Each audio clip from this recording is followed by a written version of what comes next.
তিন নাম্বার তাকাসুরের অর্থ হচ্ছে এমন একটা বিষয় যা মানুষ গর্ব করে বলতে চায়।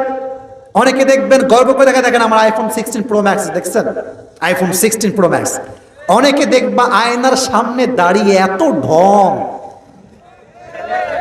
বিশেষ করে মেয়েরা এমন একটা ভাব যেন আইফোনের চাইতে তোর চেহারাই কম দামি হয়ে গেছে, চেহারা দেখাবে খালি আইফোন দেখাবে, অহংকার। আবার দেখবা কেউ ছেলেপেলে আছে একটা R15 আছে, পেছনে ঢের ধীরে একটা শব্দ হয় না, চালা এবার গ্রামের ভেতরে কে আলো বে, এটা গাঞ্জাখোর টিকটকার আসছে একটা, ও ভাবে দেখবেন এইদিকে দেখা। শীতকাল খুব ঠান্ডা, ঠান্ডা থাকে না শীতকাল, দেখবেন ভাবে শার্টের নিচে কিন্তু কোনো গেঞ্জি নাই, এমনি হুদায়। শুধু এতটুকু না, দেখবেন যে গলায় চেইন টেন পরে, হাতে ব্রেসলাইট পরে, মনে মনে ভাবে যে হাম কি হনুরে। আর মাইয়েরা যখন যায় দেখ দেখ খ্যাত আসছে, দেখ দেখ দেখ দেখ দেখ দেখ। তুমি জুব্বা পরো, টুপি পরো, পাঞ্জাবি পরো, তোমাকে দেখলাম আর শরমে লজ্জায় মাথা নত করে ফেলবে যুবক ভাইরা। টিকটকার হবা, তোমাকে টিকটকার মেয়েই পছন্দ করবে। তুমি এক ঘাটে পানি খাবা, তোমাকে 10 ঘাটে পানি খেয়ে বিয়ে করবে যুবক ভাই। নিজে ভালো তো দেশ ভালো, নিজে যদি ভালো হয়ে যায় সমাজটা ভালো হয়ে যাবে যুবক ভাইরা, ঠিক কিনা বলেন? 3 নাম্বার অহংকার করো। 4 নাম্বার এমন একটা বিষয় তাকাসুর যেটা মুসলমান, খ্রিস্টান, বৌদ্ধ, ইহুদি সবার মাঝে আছে, সবাই বেশি চায়। এবার বলেন ইসলামের দ্বিতীয় খলিফার নাম কি? বলেন না সবাই, শুনি নাই রে ভাই, জোরে কর। আচ্ছা, প্রথম খলিফার নাম কি? জোরে কন। তৃতীয় খলিফার নাম কি? 4 নাম্বার বলেন সবাই, মারহাবা। আমি আপনাদেরকে খুব বেশি ওয়াজ করবো না, ছোট্ট একটা হাদিস বলছি, ঘটনা। ওমরে ফারুক রাদিয়াল্লাহু তাআলা আনহু, কথার আগে হাত চলতে বেশি। এখন এটাই দরকার, দেশে এমন একটা পরিস্থিতি শুরু হয়েছে মায়ের ছাড়া কোনো গতি নাই, কথায় কাজ না, মার দিয়ে কাজ করতে হবে যুবক ভাইরা, ঠিক কিনা বলো? আচ্ছা, আপনারা সবাই ওই যে বজলুল হুজুরের নাম শুনছেন? হুজুর এদিকে আশেপাশে অনেক সময় মাহফিল করে, একটা তাফসিরের মাঝে কথা মনে পড়ে গেল। কিছু নেতা দেখবেন এমন একটা অবস্থা, নেতারা এমন একটা ভাব, यार ये तो अभी के अभी जन्नत से भाग के आई है दुनिया में, কিন্তু বাটপার নাম্বার 1। ঠিক আছে না যুবক ভাইরা? সব নেতা না, সব নেতা না। তো বজলুল শুধু যেটা ওয়াজে বলছিল যে উনি একটা জেলায় ওয়াজ করতে গেছে, ওয়াজ জমে খুব মনোযোগ দিয়ে ওয়াজ শুনছে।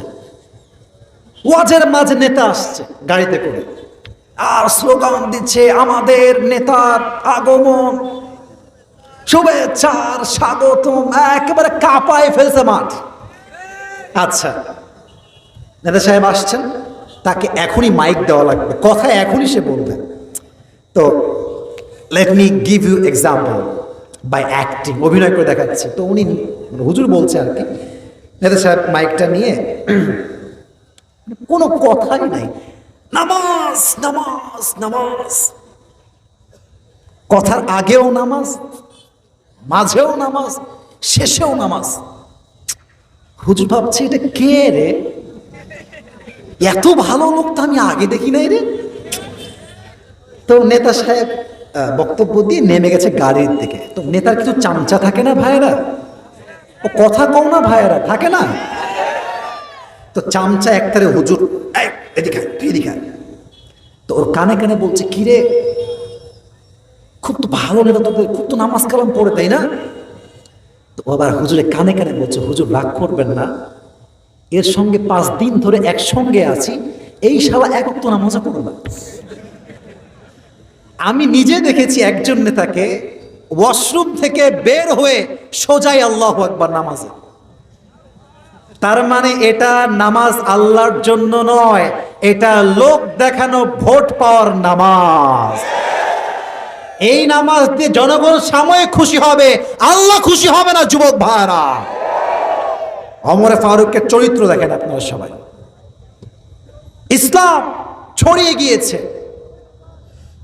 দেশ সফল, রাজ্য সফল, রাষ্ট্রের কোষাগারে কোটি কোটি টাকা জমা হয়ে গিয়েছে, স্বর্ণের বাহার। কিন্তু তার জামা এখানে এক পট্টি, এখানে আর একটা পট্টি। সুবহানাল্লাহ, একটু জোরে সোরে পড়েন না। আমাদের সালমান এফ রহমান দেশের জাতীয় চোর, একটা ব্যাংক থেকে সে লোন একাই নিয়েছে 37,000 কোটি টাকা। এরকম বাটপারদেরকে জুতা দিয়ে নয়, লোহাতে পিটিয়ে হত্যা করা উচিত যুবক ভাইরা। ওমর ফারুকের জুব্বা এই পাশেও ছিঁড়া, এই পাশেও ছিঁড়া।